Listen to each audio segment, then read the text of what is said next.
Jerry Singson. Palakpakan po natin. Gusto na unin. Ayan, grabe. The father of one Ilocos Sur. And from here to say, months pa naman on the start of his governance, ang dami na nga rin talaga ni ang dami na develop. And there are so much things that we're really looking forward, especially the biggest and the comeback of the Kannawidan Festival, partner. That's true, partner, and it's very evident that right now we can see the warm support of our very own Ilocosurians. Talaga nga namang na-miss nila ang Kannawidan Festival. That is right. And as we are all giving our great support, well, hindi lang po face-to-face, but as well as on social media, kailangan lang po natin siguro gawing trending ang event na ito to make it even popular on Facebook or trending on Twitter. That is why everybody, please do not forget whenever you have to post your photos and videos, our official hashtags, we have hashtag One Ilocos Sur and hashtag Ilocos Sur Kannawidan Festival 2023. Isuabuhan yung aliplipatan na usaran dagi ito'y hashtags tayo.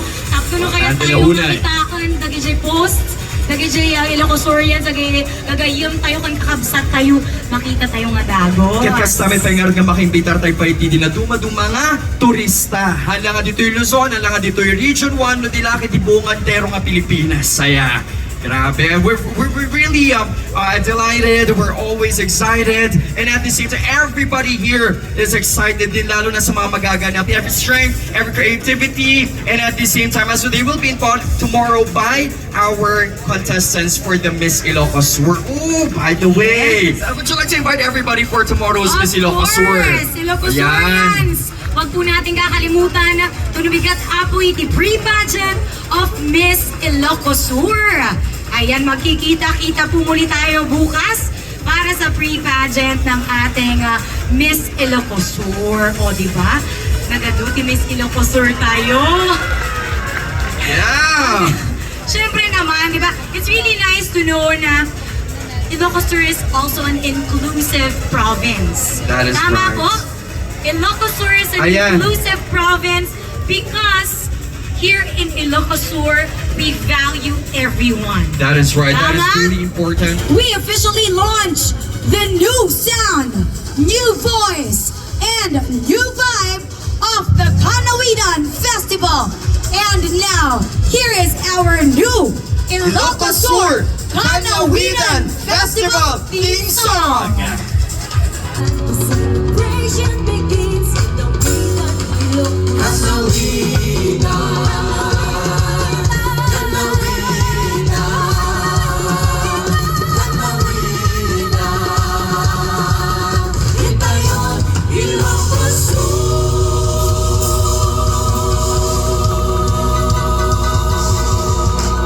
We will now be welcoming our first celebrity guest. And I'm very honored to introduce her tonight.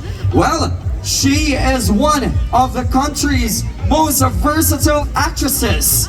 And her award-winning and masterful portrayal of Sisa in the hit GMA Primetime Series, Maria Clara at Ibarra. Sino mga nanonood dito na Maria Clara at Ibarra? Eto na nga rin. O, sino yung heartthrob crush ninyo sa Maria Clara at Ibarra? Si David daw.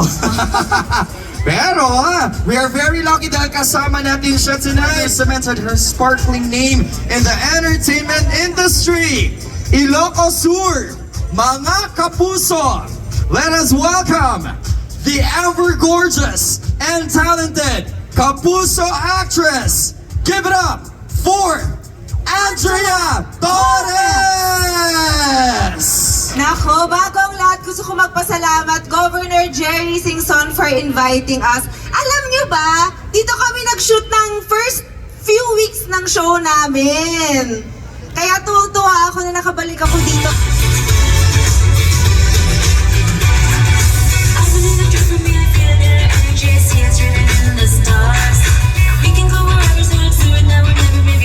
aking buhay, puno ng saya at ng kulay, di ba Tingnan mo naman ako.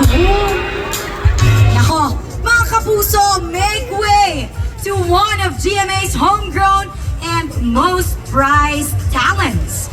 He has consistently proven his caliber in portraying different roles. Napakagaling umarte. Since then, he has become one of GMA's sought-after leading men. He is a movie and television actor, a recording artist, sino kaya to? TV host, and a trusted brand ambassador.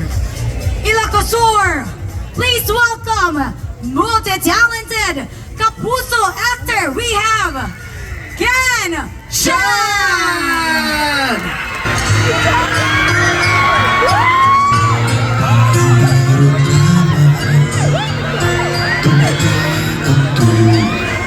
Ikaw na nga ang hinahanap ng puso, ang siyang nagbibigay ng saya at tamis at labig sa buhay ko.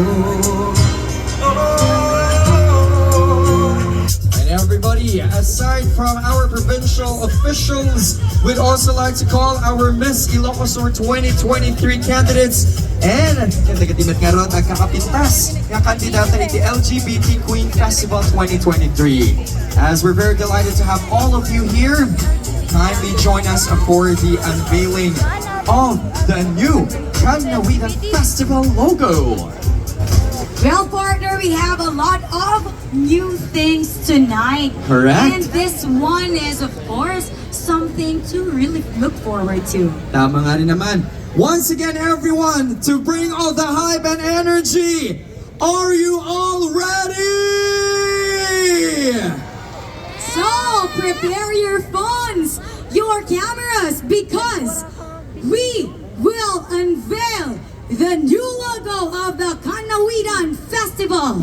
In 10, 9, 8, 7, 6, 5, 4, 3, 2, 1!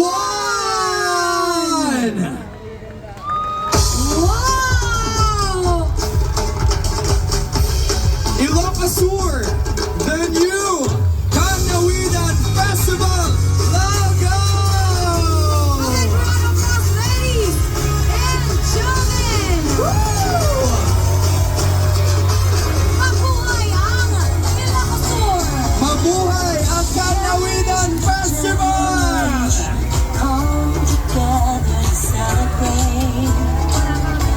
We of tradition, culture, and heritage. Can you feel the beat of the We are drums very and proud of feel our the new voices Kannawidan sing Festival loud? logo! A big round of applause, ladies and gentlemen! Voice, one Wow! And indeed, the festival begins! The 2023 Ilocos Sur Kannawidan Festival begins! Enjoy the entire celebration and the festivity of the Ilocos Sur Kannawidan Festival! This is it, the long wait is here! Dios de Aguina!